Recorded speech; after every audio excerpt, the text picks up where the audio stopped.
Eleyi ní agbára o ẹ̀yin èèyàn. Awon bandit balẹ̀ jẹ́ wọ́n bọ̀nà jẹ́. Wọ́n sọ lé Woro Nipinle Kwara o. Ẹ wò àwọn èèyàn 170 ni wọ́n ti fẹ̀mí wọn ṣòfò dànù. Lónìí lélẹ̀ ìṣẹ̀lẹ̀ o. Yàjó lélẹ́yìí ẹ̀yin èèyàn dákan dábọ̀ ẹ súnmọ́ bí o. Ẹ tún wá fetí gbéyàwó ọ̀rọ̀ o. Ẹ wò ìpínlẹ̀ Kwara ń gbóná jain lọ́wọ́ báyìí. Látàrí àkọlù ńlá táwọn ẹgbẹ́ afẹ̀míṣòfò àwọn Boko Haram tí wọ́n ṣe sí agbègbè kan agbègbè Woro Kaima local government area nípínlẹ̀ Kwara.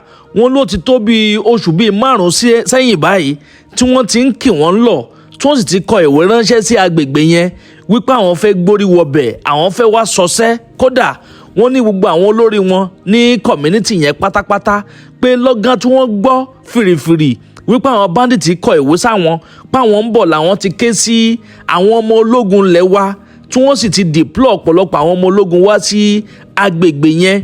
Wọ́n ní nígbà tó fi tó bí ọ̀sẹ̀ 2 sí 3 ní gbogbo àwọn ọmọ ológun yẹn ní gbogbo wọn padà tí wọ́n kúrò ní agbègbè yẹn pátápátá. Nígbà tó wá fi tó oṣù 5 gbáko tí wọ́n ti kì wọ́n lọ ṣáájú pé àwọn ń bọ̀ o. Ẹ wò ẹ̀yin èèyàn wọ́n sọsẹ́ wọ́n sọsẹ́ nírọ̀lẹ́ Tuesday ni o. Wọ́n sọsẹ́ yẹn tó fi di ọ̀gànjọ́ òru mójúmọ́ òní. Eleyi ní agbára o ẹ̀yin èèyàn. Ẹ wá wo òkú bó ṣe sùn lọ rẹ́rẹ́ nípínlẹ̀ Kwara. Eleyi gbẹnu tán ó lékenkà bẹ́ẹ̀ náà ló pa kásọ. Ẹ dákun dábọ̀ ẹ súnmọ́ bí ẹ̀yin èèyàn mi. Ẹ máa bá ń like, ẹ máa bá mi comment, kẹ́sì máa bá mi pín fọ́nrán yìí káàkiri. Ẹ máa bò síasíá, ẹ máa bò kárakára, ẹ máa bò tààràtàrà. Ẹ jẹ́ kó kan ọ̀pọ̀lọpọ̀ àwọn èèyàn lára. Ẹ wò àwọn bandit ti bà nǹkan jẹ́ o nípínlẹ̀ Kwara. Wọ́n balẹ̀ jẹ́ wọ́n waste life ọ̀pọ̀lọpọ̀ àwọn èèyàn. Eleyi ní agbára. Kọ́lọ́run Ọba Èdùmàrè kó bá wa tẹ́ wọn sí afẹ́fẹ́ rẹ̀. Ẹ̀yin èèyàn ọ̀rọ̀ yìí bà nínú jẹ́ lọ́pọ̀lọpọ̀ bẹ́ẹ̀ ni. Ó bà nínú jẹ́. Kó tó di pé mo gbé yín débẹ̀ ẹ jẹ́ sáré dójú ọjà náà mò ń bọ̀ ẹ má yí kúrò ńbẹ̀ o.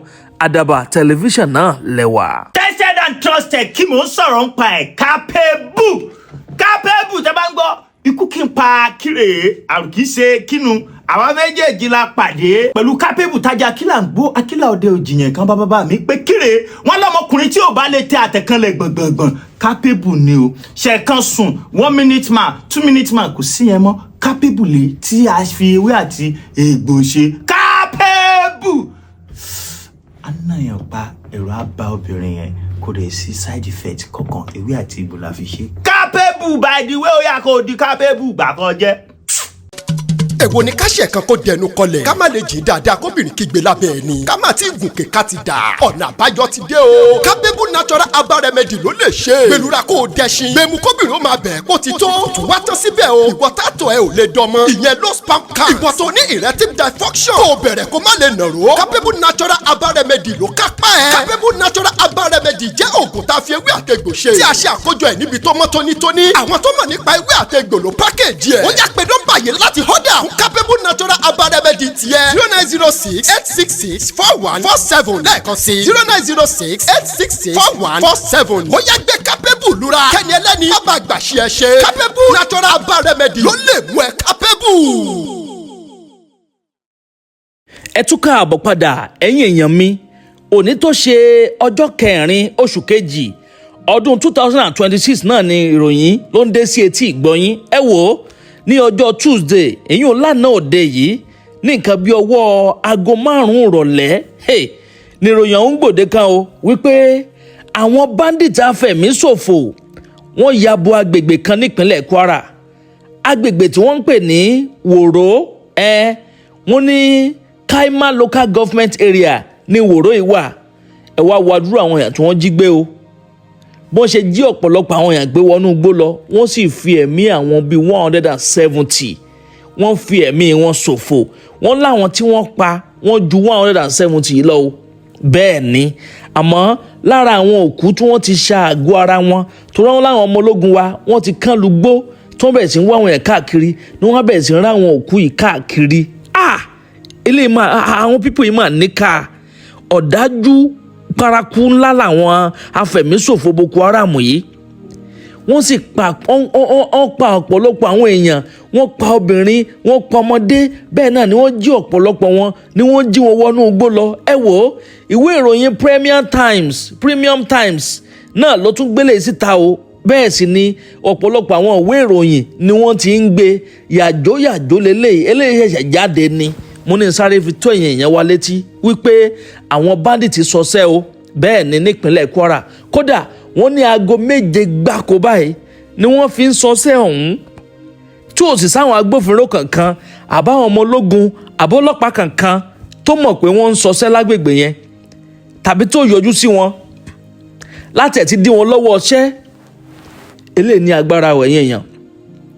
Wọ́n ní pé ní nǹkan bí oṣù 5 sí wákàtí tá wà yìí, nǹkan bí oṣù 5 sẹ́yìn ni wọ́n sọ pé wọ́n ti fi lẹ́tà kan ránṣẹ́ sí agbègbè yẹn. Wọ́n lẹ́yìn tó jẹ́ district head of Woro, ẹni tó jẹ́ olórí wọn, district head wọn tá ń porúkọ ẹ̀ ní Saliu Umar, wọ́n lóun gangan níwé yẹn dé sí lọ́wọ́ ní àkókò gbà yẹn lọ́hùn ní nǹkan bí oṣù bíi 5 sẹ́yìn báyìí.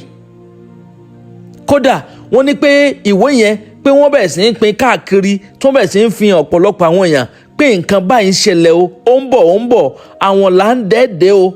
Wọ́n ní wọ́n sì gbìyànjú láti dè àwọn dé lóòótọ́ pé lọ́gán tíṣẹ̀lẹ̀ yẹn ṣẹlẹ̀ ló ti fi sáré tó àwọn agbófinró létí, ló ti fi tó àwọn ọmọ ológun létí pé nǹkan báyìí ń ṣẹlẹ̀ o.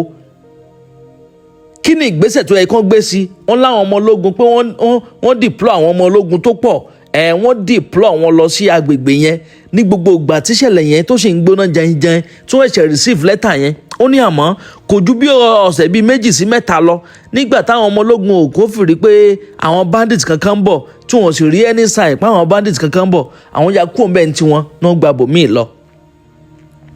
Wọ́n ní gbogbo agbègbè tó ń pè ní Asaru, Mamudu, pé gbogbo àwọn agbègbè yẹn pátápátá làwọn ọmọ ológun yẹn dé látàrí pé wọ́n ń fi ojú fínlẹ̀, wọ́n fi mú fínlẹ̀ bí ẹni pé bóyá àwọn bandit yẹn bóyá wọ́n máa gbórí wọlé àbí wọn ò ní gbórí wọlé.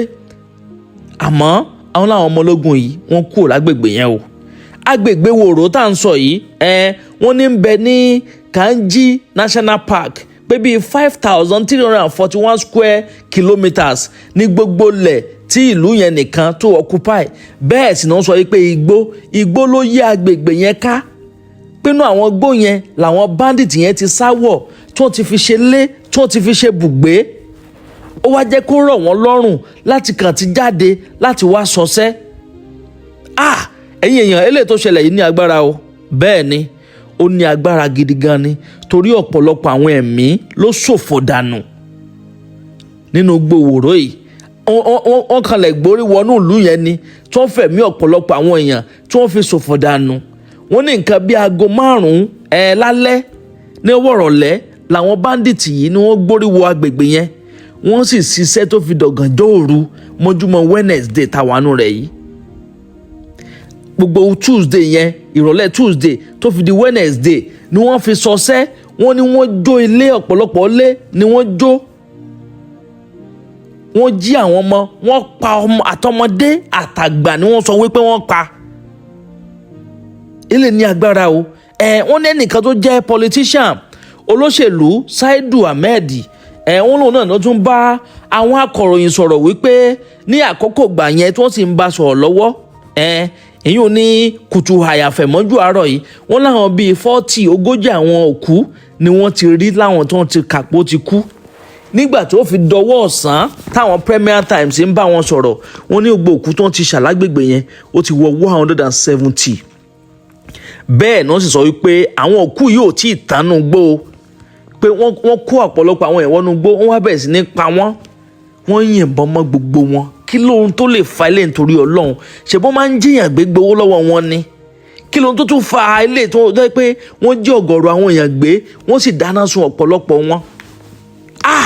Eléyìí ní agbára o. Ẹ̀yin èèyàn mi, ẹ máa bá mi comment, kẹ́ máa like, kẹ́sì máa bá ń pín fọ́nrán yìí káàkiri. Olóṣèlú yìí ó sọ̀rọ̀ síwájú sí o. Saidu Ahmed ó ń bá àwọn ìwé Premium Times sọ̀rọ̀ wípé ṣe rí ọ̀pọ̀lọpọ̀ àwọn èèyàn tó ń sáwọnú igbó lọ, tó jẹ́ pé lọ́gán tíṣẹ̀lẹ̀ yẹn ṣẹlẹ̀ àwọn kan sáré sáwọnú igbó tó ń lọ forí ara wọn pamọ́. tí wọ́n ń ṣàdó gbogbo bí nǹkan ṣe ń lọ nínú ìlú. Wọ́n ní gbogbo ọ̀pọ̀lọpọ̀ nínú ilé ni wọ́n tú yẹ́bẹ́yẹ́bẹ́, gbogbo àwọn ṣọ́ọ̀bù wọ́n gbọ́ gbogbo ẹ̀ yẹ́bẹ́yẹ́bẹ́ ni. Eléyìí ní agbára. Ẹ̀yin èèyàn mi, ẹ máa bá ń comment, kẹ́ máa like, kẹ́ sì máa bá mi pín fọ́nrán yìí káàkiri lógúnlógún, lọ́gbọ̀nlọ́gbọ̀n.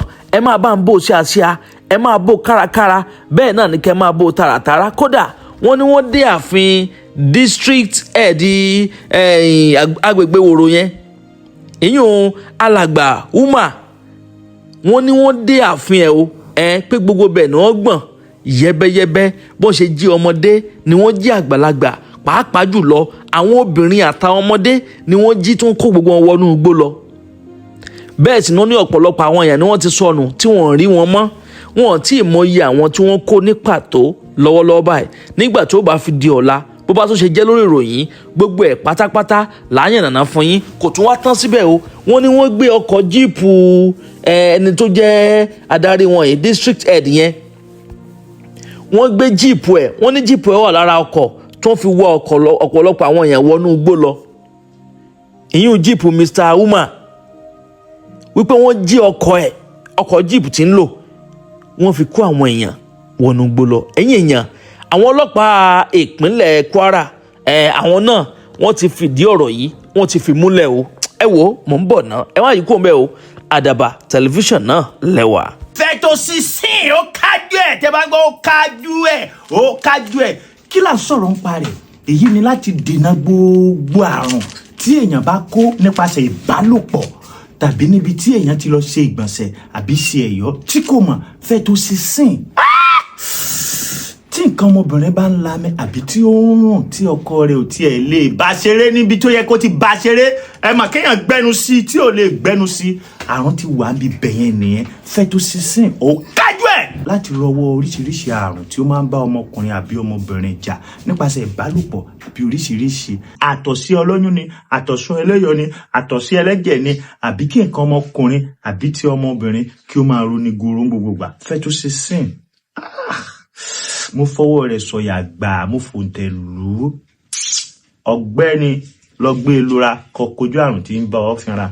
Èwo ni ká jókòó sáàrin èrò ká máa gbẹ́ra àbí kí ìdí ó máa yún ni. Kòrò ó má gbọdọ̀ mọ́bìnrin lábẹ́ ó ti máa yún. Kóbìnrin ó fẹ́ tọ̀ kó múnira dání látàrí kòkòrò abẹ́. Kéwo kékeré ó máa súyọ ọdún nǹkan ọmọbìnrin. Kọ́kọ́ ẹni sọ pé ó yẹ kó dìrònú látàrí kòkòrò ojú abẹ́ tí bóbìnrin jà. Ìjẹ́ kó gbádùn ìbálòpọ̀. Ductaton natural capsule ti dé láti kojú gbogbo kòkòrò ojú abẹ́ obìnrin. Ductaton jẹ́ òògùn tí a fi ewé àtegbò pèlò láyìíká tó mọ́ tónítóní. Gbogbo kòkòrò tó ń bà tọ́ ọkùnrin jẹ́ lára obìnrin tó wà nínú ẹ̀jẹ̀ pátápátá. Ní Ductaton ń bá jà. Kí nǹkan oṣù obìnrin ó máa ṣe ségesège kì í ṣojú lásán. Iṣẹ́ ọwọ́ kòkòrò inú ẹ̀jẹ̀ ni. Kóbìnrin ó bọ́ṣọ kábíọ́bùtì. Kò yóò dúró wò. Má jẹ́ kí àìsàn tóògùn lè wò. Kó pa ó dànù. Ó yá yára ṣàṣà. Kó pe nọ́mbà yìí láti ọ̀dà àkùnkùn tó ń tiẹ̀.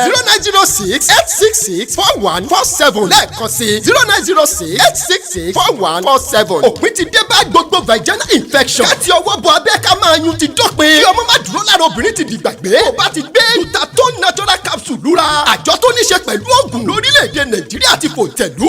Ó yá gbé e lura kí gbogbo àìsàn inú ẹ̀jẹ̀ dìgbàgbé. Vector Cecil natural Ductaton capsule. Ọ̀gá fún gbogbo àìsàn ojú ara obìnrin. Ẹni tó jẹ́ alukoro ọlọ́pàá ní ìpínlẹ̀ Kwara, ìyún arábìnrin Adétóhùn Èjìrẹ́ Adéyẹmí, wọ́n ní gbogbo ìgbìyànjú àwọn ìwé ìròyìn Premium Times láti bá a sọ̀rọ̀ pé pàbó ni gbogbo ẹ̀ ń já sí, pé kò fèsì rárá bí ti ń wò mọ́.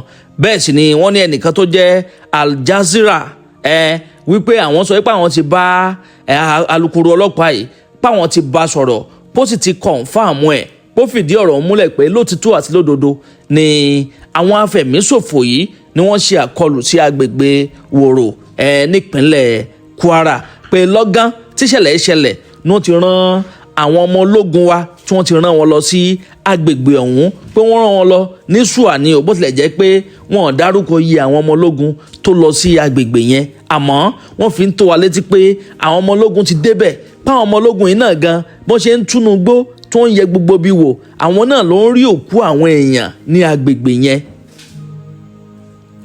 Wọ́n ní pé ayé tó jẹ́ Kwara State Emirate Council pé àwọn gangan ni wọ́n kọ́kọ́ fún lẹ́tà yẹn nígbà tí lẹ́tà yẹn kọ́kọ́ dé, tó sì mú lẹ́tà yẹn lọ sí ìlú Ìlọrin lọ́dọ̀ àwọn tó jẹ́ ọ̀gá fún wọn nínú Kwara State Emirate Council yìí pátìgbà yẹn náà ti bẹ̀rẹ̀ sí ní gbé ọ̀pọ̀lọpọ̀ àwọn ìgbésẹ̀ láti rán àwọn ọmọ ológun lọ síbẹ̀ àmọ́ gbogbo ìgbìyànjú wọn nígbà náà lọ́hùn láti dájú pé àwọn afẹ̀míṣòfò yìí wọn ò ráàyè gborí wọlé wá sọsẹ́ pàbó ní gbogbo ẹ̀ já sí torí gbogbo àwọn ọmọ ológun tí wọ́n kó wọlé ńgbà yẹn lọ́hùn gbogbo wọn náà padà fi agbègbè yẹn sílẹ̀ ní nígbà tí wọn kò fìrí pa àwọn bandit kankan pé wọ́n fẹ́ wá sọsẹ́ ńbẹ̀ àbí pé wọ́n fẹ́ wá ṣe àkọlù sí inú ìlú yẹn ẹ̀yin èèyàn ọ̀rọ̀ yìí gbẹnu tán ó lé kẹ̀ǹkà bẹ́ẹ̀ náà ló pakasọ wọ́n ní kò ju bíi 30 ọjọ́ sí àkókò yìí lọ ni àwọn bandit yìí ṣe àkọlù sí agbègbè kan tó ń pè ní Kasuwandaji nípínlẹ̀ Kwara yìí náà ni o kódà wọ́n nípa àwọn èèyàn bíi 30 àtọmọdé àtobìnrin ni wọ́n jí gbé lọ ní àkókò gbà yẹn lọ́hùn àmọ́ eléyìí tí wọ́n ṣe yìí ó burú jáì ó ní agbára ẹ̀yin èèyàn mi ẹ máa bá mi comment kẹ́ máa like kẹ́sì máa bá mi pín fọ́nrán ìkáàkiri lógúnlógún lọ́gbọ̀nlọ́gbọ̀n ẹ máa bò síasíà ẹ máa bò kárakára bẹ́ẹ̀ náà ni kẹ́ máa bò káàkiri tààràtààrà kó balẹ̀ tètè kan ọ̀pọ̀lọpọ̀ àwọn èèyàn lára àníri jù báyìí lọ lórí ilé tí a mú àfọyín sáà yìí bó bá tún ṣe ń lọ lórí ọ̀rọ̀ yìí gbogbo ẹ̀pá tánà lẹ́ láǹfààní láti máa gbọ́ lórí ìkànnì àdàbà tẹlifíṣàn àdàbà ọ̀nà ni à ń sùngbẹ́ iná ń jó ẹ̀yẹ lẹ́gbẹ̀rà ńlẹ̀ àdàbà àtúntì fòfẹ̀rẹ̀ awọ̀lú sọ̀lúdẹ̀rọ̀ pẹ̀sẹ̀. tí tí òṣogbo àfi téèyàn bá wá ó sì lè ṣàyẹ̀wò nípa ọ̀rọ̀ ara rẹ ó lè mọ bí gbèsè ayé rẹ ṣe wà irú eléyìí nìsín nǹkan fún ṣúgà tí ṣúgà fi máa lọ pátápátá lára èèyàn. ìtọ̀ ṣúgà. bẹ́ẹ̀ ni irú eléyìí nìsín oògùn fúnpá gíga ni kò sí ọdún tó bá ti lè wà lára rẹ béèrè fún. ìyẹn hypertension. bẹ́ẹ̀ ni oògùn rẹ̀ ní. eléyìí àìsàn kan ṣe mí mo wá jí lóru èmi èsùn tílẹ̀ fi mọ́ ń yájú kalẹ̀ ní kedere ara wà ń ro mí ojú mi wà ń ṣe fì òrìn kan wà ń rìn mí mọ́lẹ̀ lórí kíní tó bá ti bẹ̀rẹ̀ sí ní gba àgbo yìí tó mú aburú kankan tó ṣẹlẹ̀ sí ọmọ kódà ó lè mú jọmọ àgbàlagbà tó jọmọ kékeré lọ kóńgó lọ́mọ jí tọmọ jí dìde ẹsẹ̀ àtẹ́lẹsẹ̀ ń tà mí kíní kan rìn kí ara mi orí mi wà ń gbá yìí tó bá ti bẹ̀rẹ̀ sí ní gbà ó ti wọnú ogun gbogbo tí bá jẹ́ láìsàn ara tí bá ń bẹ lára ṣe rí eléyìí ọṣẹ atúndè ni kò sí rúdè tó bá lè wà òun lálàá lójú oorun pọ̀ ń jẹun ni o òun bóbìnrin sùn lójú oorun ni ẹlòmíràn ṣe mọ̀ pé kóun máa bóbìnrin sùn lójú oorun wọ́n fi ń gbà sí kí èèyàn ni wọ́n fi bó o ti ní tẹ́lẹ̀ òun tọ̀hún ò ní padà ní mọ́ bó o sì ti ní ọmọ ilé ni òun tọ̀hún ò ní gbà nǹkan burúkú ni ọ̀sẹ̀ àtúndé ni tẹ́ bá ti bẹ̀rẹ̀ sí ní ìwẹ̀ ẹ̀ ń forí kó jàǹkáwọ̀ ni ẹ̀ ń rìn lọ ibì kan nǹkan kan kan yín lórí ni ẹ̀ ń sùn nulẹ̀ ẹ̀rù ń bà yín ẹ̀ ń gbóhùn èèyàn tẹ́ bá ti bẹ̀rẹ̀ sí ní ìwẹ̀ ogun ti ṣẹ́ nílé ayé yín ṣe rí eléyìí ìpara àánú ni kò síbi tó bá dé ayé ọmọ láàánú rẹ ni ẹlòmíì owó ọ̀sùn sòsò pa àánú rẹ sì ń ṣeun nítorí ọba fẹ́ lọ béèrè bóbìnrin ń lo ọkọ rẹ ọmọ sí dáadáa sí nǹkan àánú ni ẹ wá rí eléyìí ọ̀sẹ̀ ṣe mí kó kú ni dèdè tó bá rò náà ni kò sí nǹkan kan kò bá lọ́kọ̀ ní ọ̀pọ̀ bọ́ bá ti ń wẹ̀ ní ọ̀pọ̀ àwọn náà kò bá ní kinní kan gbogbo tó bá sá ti rò sí ọ kì í ṣe pé olówó ni mí mo ti ní tánkọ́ o ti ní tánkọ́ ó ṣe rẹ́mi gúngùn lórí ayé rẹ ni so èèyàn máa fi nǹkan jà èèyàn máa ní nǹkan jà ńlẹ̀ ni èèyàn ó fi nǹkan jà bí ìgbà téèyàn ní mọ́tàgbà mọ́lẹ̀ níjó ní inú wọn wọlé pásítọ̀ kan wọ́n yìn mọ́ gbàràrà ìbọn ọ̀ràn àwọn sì ti fojú pé pásítọ̀ ni tí wọ́n rò tí wọ́n fi lọ́ọ́ bá nu gbà pásítọ̀ òkè pásítọ̀ bò wọ́n sì yìn mọ́ ìbọn ọ̀ràn ẹ wálé ayé ká lè rí ilé ayé gbé kò sí tí ò sóògùn rẹ̀ gbogbo tó bá ti jẹ́ kó pè mí ìlú Ọ̀yọ́ Aláàfin mọ wà pè mí sórí nọ́mbà mi 08059856632 08059856632 àràgbé nílé ayé béèyàn bára ayé gbé wọn ò ní jẹ́ ogbé o gbogbo èèyàn kì í sì máa lógo wọn ò rògo fáwọn kan ni o gbọ́dọ̀ sí rí nù.